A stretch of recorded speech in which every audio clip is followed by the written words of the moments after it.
Assalamualaikum warahmatullahi wabarakatuh. Perkenalkan, nama saya Milda Febrianti dari kelas LMIKA tahun 2019. Pada video kali ini saya akan menjelaskan konsep analisis dan perancangan sistem pada rumah sakit. Langkah pertama adalah pasien akan datang ke rumah sakit. Selanjutnya, pasien akan menuju ke TPP. Pada TPP, pasien akan dilayani oleh tenaga PMIK atau perekam medis dan informasi kesehatan yang bertugas sebagai petugas TPP. Fungsi dari petugas TPP adalah mengatur penerimaan dan pendaftaran pasien dengan melakukan pencatatan identitas pasien secara elektronik. Apabila pasien terdaftar sebagai pasien gawat darurat, selanjutnya pasien akan menuju ke IGD, di mana di IGD akan ada dokter dan perawat yang melakukan observasi atau pemeriksaan kepada pasien. Selanjutnya, apakah pasien perlu ke poli? Apabila tidak, pasien akan menuju ke apotik lalu ke kasir. Apabila pasien perlu ke poli, pasien akan menuju ke poliklinik. Selanjutnya, apabila pasien terdaftar sebagai pasien rawat jalan dari TPP, pasien akan menuju ke poliklinik, di mana poliklinik akan ada dokter yang berfungsi untuk melakukan pemeriksaan, pengobatan, dan melayani konsultasi kesehatan.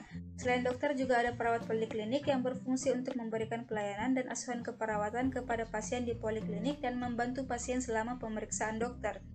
Selanjutnya, setelah dari poliklinik, pasien akan menuju ke laboratorium, di mana ada beberapa jenis laboratorium atau pemeriksaan laboratorium di rumah sakit. Yang pertama adalah laboratorium hematologi, yang dimana pada laboratorium hematologi akan ada analisis pada sampel darah seperti sifat fisik dan fungsi darah, penanganan sampel, pemeriksaan darah rutin, serta pemeriksaan hematologi klinik lainnya untuk menunjang diagnosis penyakit.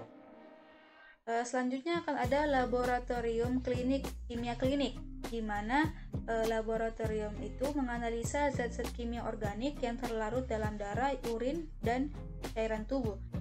Selanjutnya, jenis laboratorium selanjutnya adalah laboratorium imunologi, merupakan pemeriksaan darah yang bertujuan untuk mendeteksi awal adanya infeksi virus dan memperkirakan status imun. Selanjutnya, pasien juga bisa melakukan pemeriksaan radiologi. Ada beberapa jenis pemeriksaan radiologi seperti fotoronsen, USG, CT scan, ataupun MRI, yang dimana semua pemeriksaan radiologi itu adalah pemeriksaan untuk mendiagnosis dan menunjang prosedur medis. Selanjutnya, apabila pasien membutuhkan hemodialisis atau cuci darah, pasien bisa menuju ke unit hemodialisis, di mana hemodialisa merupakan sebuah metode untuk membuang sisa-sisa metabolisme tubuh yang tidak terpakai dari dalam darah. Dalam unit hemodialisis akan ada petugas hemodialisa yang melakukan tindakan hemodialisa dan melakukan observasi tiap jam selama tindakan hemodialisa. Setelah dari unit hemodialisis, pasien akan kembali ke poliklinik. Apabila pasien tidak membutuhkan hemodialisis, pasien akan tetap berada di poliklinik. Selanjutnya, dari poliklinik, apabila pasien tidak membutuhkan rawat inap, pasien akan menuju ke apotik lalu ke kasir, di mana pada apotik akan ada apoteker yang berfungsi sebagai orang yang memiliki tugas untuk mendistribusikan obat-obatan kepada pasien. Lalu pasien akan menuju ke kasir, di mana kasir berfungsi untuk menerima pembayaran yang dibayar oleh pasien untuk semua pelayanan yang didapatkan oleh pasien. Apabila pasien membutuhkan rawat inap, pasien akan diberikan SPRI atau surat pengantar rawat inap oleh dokter. Apabila telah mendapatkan SPRI, pasien akan menuju kembali ke TPP untuk mendaftarkan dirinya sebagai pasien rawat inap. Setelah dari TPP, pasien akan menuju ruang perawatan, di mana pada ruang perawatan akan ada dokter yang berfungsi untuk melakukan pemeriksaan, pengobatan, dan perawatan medis kepada pasien. Selain dokter, akan ada perawat pelaksana rawat inap yang berfungsi untuk melaksanakan tindakan pengobatan sesuai program pengobatan. Apabila pasien memerlukan operasi, pasien akan menuju ke kamar operasi, di mana kamar operasi adalah suatu unit di rumah sakit yang berfungsi sebagai tempat untuk melakukan tindakan pembedahan secara elektif maupun akut. Di dalam kamar operasi akan ada dokter spesialis bedah yang melakukan tindakan pembedahan dan ada perawat yang membantu dokter selama melakukan pembedahan. Selain itu, ada dokter anestesi yang bertugas untuk memberikan anestesi kepada pasien sebelum menjalani operasi. Setelah dari kamar operasi, pasien akan kembali ke ruang perawatan. Apabila pasien tidak perlu operasi, pasien akan tetap di ruang perawatan. Setelah itu, setelah dari ruang perawatan, setelah mendapatkan semua perawatan, apabila pasien sembuh, pasien akan diizinkan pulang, lalu ke kasir untuk membayar semua pelayanan yang diberikan oleh tenaga kesehatan. Apabila pasien tidak sembuh atau dalam arti meninggal, pasien bisa dibawa pulang oleh keluarga pasien, lalu setelah itu membayar di kasir untuk membayar semua perawatan yang diberikan oleh tenaga medis. Selanjutnya, saya akan menjelaskan tugas kedua, yaitu karakteristik sistem dengan alur-alur pasien di rumah sakit. Untuk interface yang pertama, yaitu 1A, yaitu pasien dari TPP lalu ke rawat jalan atau poliklinik. Setelah dari rawat jalan, pasien akan menuju ke apotik, lalu terakhir ke kasir. Untuk interface yang kedua, yaitu 1B, pasien dari TPP lalu ke rawat jalan atau poliklinik. Setelah itu dari rawat jalan atau poliklinik ke laboratorium. Setelah itu pasien akan kembali ke rawat jalan atau poliklinik, lalu pasien akan ke apotik dan terakhir ke kasir. Untuk interface selanjutnya itu 1C, pasien akan ke TPP, lalu ke rawat jalan atau poliklinik. Setelah itu pasien akan ke laboratorium, lalu ke radiologi. Dari radiologi akan kembali ke rawat jalan. Setelah dari rawat jalan akan ke apotik, lalu terakhir ke kasir. Untuk interface yang selanjutnya itu 1D, pasien dari TPP lalu ke rawat jalan. Setelah itu pasien akan kembali lagi ke TPP untuk mendaftarkan diri sebagai pasien rawat inap. Jadi dari TPP ke rawat inap, lalu setelah dari rawat inap ke laboratorium, lalu ke radiologi, lalu pasien akan menuju ke kamar operasi apabila membutuhkan operasi. Lalu dari kamar operasi akan menuju kembali ke rawat inap. Setelah dari rawat inap mendapatkan perawatan akan ke apotik dan terakhir ke kasir. Untuk interface selanjutnya itu 1E.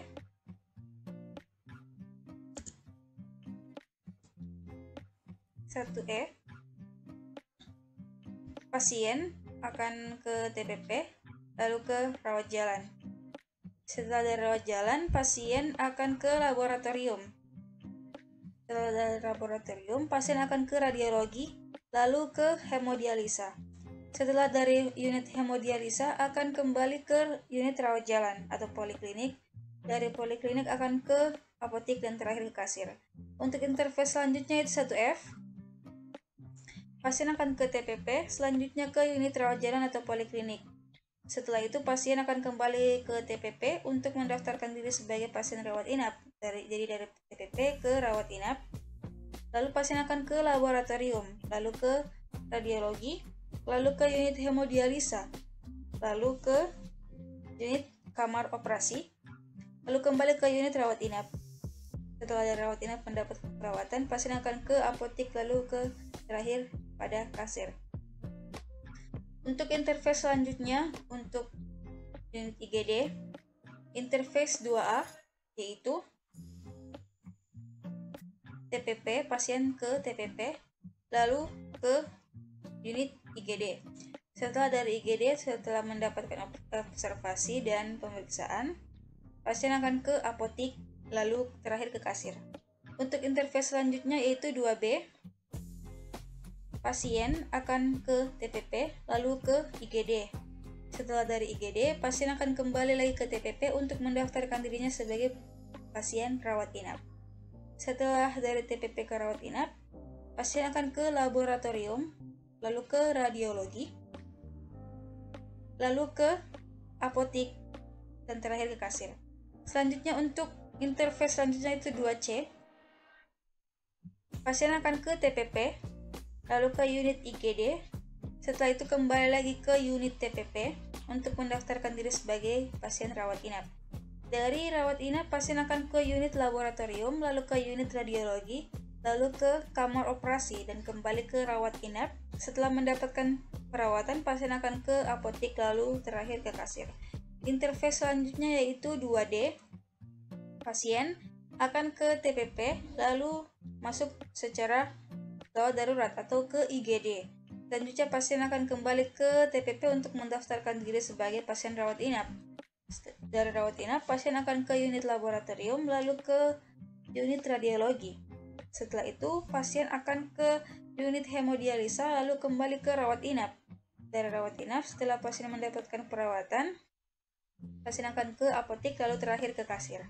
Selanjutnya, saya akan menjelaskan tugas ketiga yaitu diagram konteks, yang dimana saya mencontohkan proses input dan output dari sistem informasi rumah sakit ke unit-unit rumah sakit. Unit yang pertama adalah unit TPP atau tempat penerimaan pasien, di mana TPP akan melakukan input ke sistem informasi rumah sakit yaitu berupa identitas pasien, dan sistem informasi rumah sakit akan menghasilkan output yaitu nomor rekam medis ke TPP. Selanjutnya, unit selanjutnya adalah rawat inap akan melakukan input ke SIRS yaitu pengisian resume medis dan resep. SIRS akan menghasilkan output yaitu data pasien ke rawat inap. Selanjutnya, unit rawat jalan. Unit rawat jalan akan melakukan input ke SIRS yaitu pengisian resume medis dan resep, dan SIRS akan menghasilkan output yaitu data pasien. Selanjutnya adalah IGD. IGD akan melakukan input berupa pengisian resume medis atau resep, dan SIRS akan menghasilkan output yaitu data pasien. Unit selanjutnya adalah laboratorium, di mana laboratorium akan melakukan input ke SIRS berupa jenis pemeriksaan lab dan hasil pemeriksaan lab. Selanjutnya, SIRS akan menghasilkan output yaitu data pasien ke unit laboratorium. Unit selanjutnya adalah radiologi, di mana radiologi akan melakukan input ke SIRS yaitu berupa jenis pemeriksaan radiologi dan hasil pemeriksaan, dan SIRS akan menghasilkan output yaitu data pasien. Unit selanjutnya adalah hemodialisa. Unit hemodialisa akan melakukan input ke SIRS yaitu berupa riwayat cuci darah pasien. Selanjutnya, SIRS akan menghasilkan output yaitu data pasien dan juga jadwal cuci darah pasien. Selanjutnya, unit selanjutnya adalah kamar operasi atau disingkat dengan OK. Akan melakukan input berupa jenis operasi dan hasil operasi, dan SIRS akan menghasilkan output yaitu data pasien. Unit selanjutnya adalah apotek, di mana apotek akan melakukan input ke SIRS yaitu berupa jenis obat dan jumlah obat yang diberikan kepada pasien.